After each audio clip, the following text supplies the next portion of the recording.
शॉर्टकटमध्ये माझं मनोगत व्यक्त करणार आहे. Signature that change million of life हीच ती सही आहे ज्यांनी हजारो लोकांचं जीवन बदललं, हजारो करोडो लोकांना गुलामीतून मुक्त केलं. त्या डॉक्टर बाबासाहेब आंबेडकरांना त्यांच्या 133व्या जयंतीनिमित्त मनापासून विनम्र अभिवादन करतो. समोर बसलेली तोलामोलाची मंडळी, आता सर्वांचे नावं घेणं तर काही शक्य नाही. नावं आता राजू पाटील असतील, सरपंच असतील, उपसरपंच असतील, किशोर पाटील असतील, आता नवनिर्वाचित सरपंच असतील, आता काही नावं माहिती नाही, त्याच्यामुळे उपासक उपासिका सर्वांना मनापासून वंदन करतो.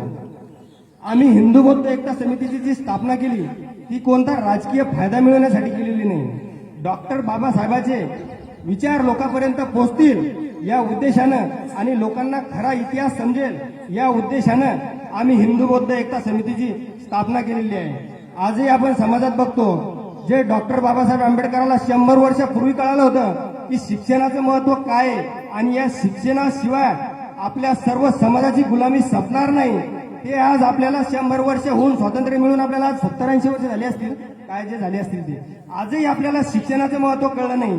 तुमच्या गावामध्ये राजू पाटील, आयजी पाटील असतील आपले, त्यांना शिक्षणाचं महत्व कळालं होतं. त्यांनी जी शाळेची स्थापना केली, सर्व जाती धर्म भेदभाव न पाळता सर्वांना समान शिक्षण, समान अधिकार, त्यांना त्या लोकांना त्या टायमाला कळलं. आजही आपण बघतो, आजही आपल्या गावातल्या शाळा मोडकळीत चाललेल्या आहेत. शाळा कोणतं सरकार चालवत नसते मित्र, शाळा ह्या जनभागीदारीतून आणि लोक सहभागातून चालत असतात.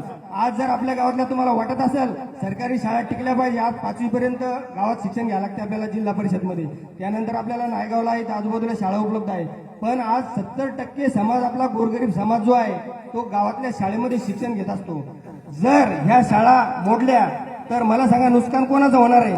आपल्यासारख्या गोरगरीब लोकांचं होणार आहे. आणि जर आपले मुलं शिकले नाही, जो अशिक्षित राहिला तो गुलाम, जो शिकला तो राजा, हे माझे शब्द तुम्ही आज ध्यानात धरा.